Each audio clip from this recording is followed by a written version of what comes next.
it's your girl TT from the D. If you haven't heard about Anchor by Spotify, it's the easiest way to make a podcast with everything you need all in one place. Here, let me explain.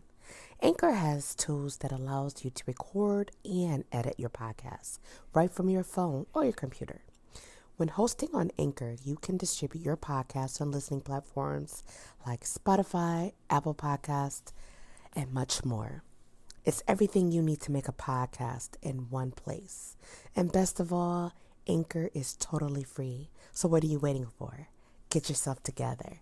Start your own podcast today. I'll see you soon.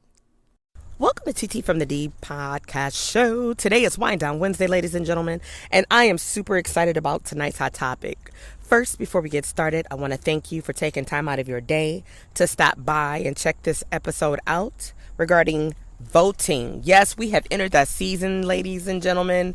For the month of September, we are going to be dropping episodes, doing interviews, and giving you graphics, flooding the airwaves with information to show you the proper way to register to make sure that you have a voice.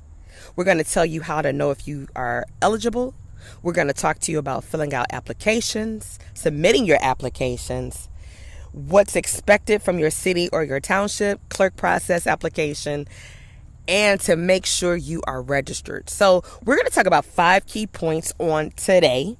Okay, we'll give you some examples, right? Because the countdown has begun. All right.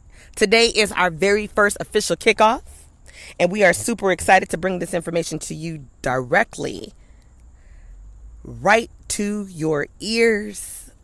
And next week, we'll be talking about it also as we do commercials throughout the week. It's very important that you register to vote. And for a lot of people, they'll say, well, you know, especially you would think it's just the young people who just recently turned 18 or older.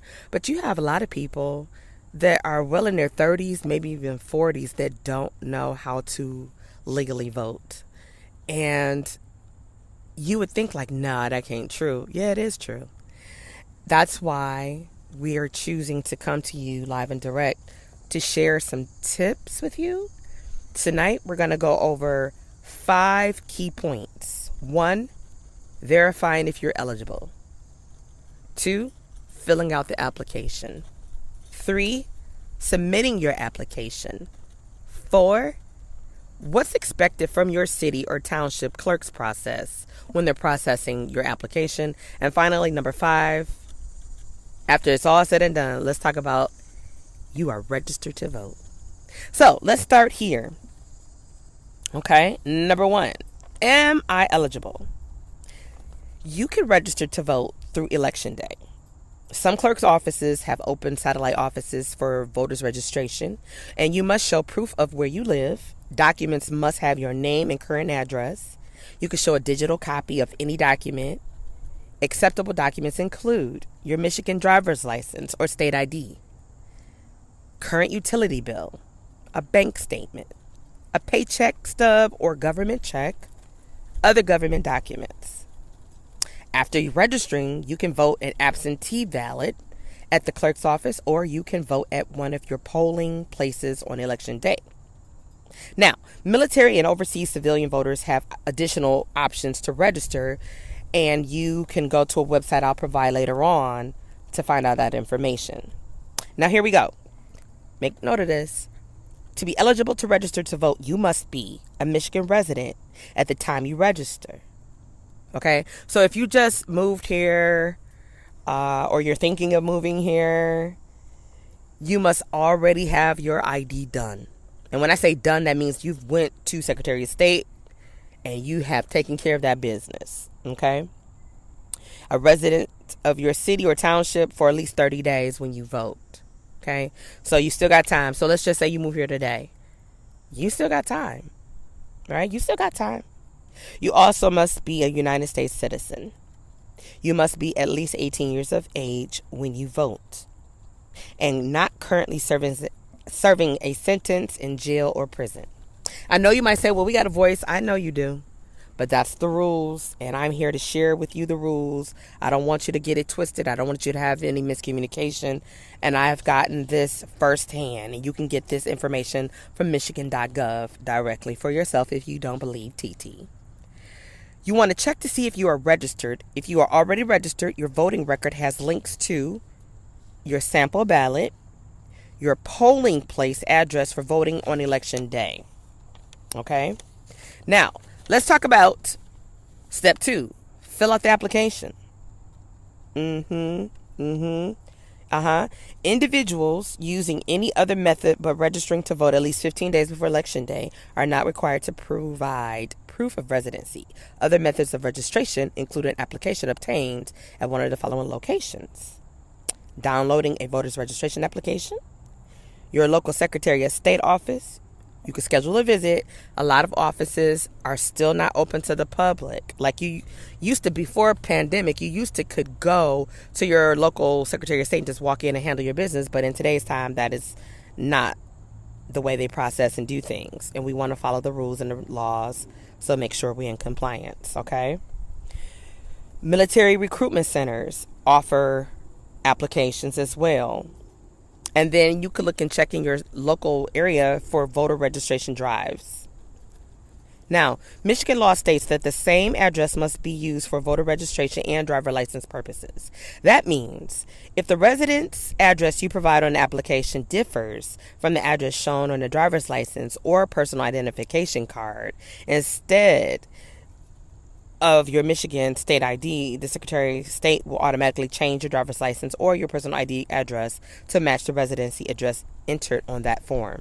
If a change is made, the Secretary of State will mail you an address update sticker for your driver's license or personal ID. So for those of you that don't have a driver's license, no worries. Your Michigan state ID will suffice. You hear that little wind in the back? That's because I'm recording live on location. I'm super excited about that. Now let's go to number 3. Submit your application. All right. If you hand deliver your application, the staff person helping you will take your form, and you don't need to do anything else at that point.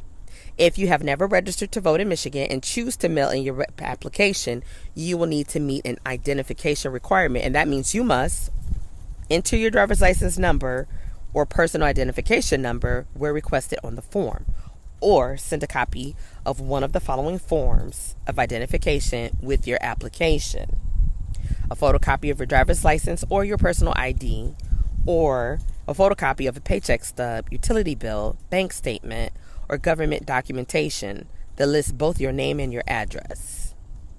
Hey, you never have to send in an original document. Remember that. A copy is fine.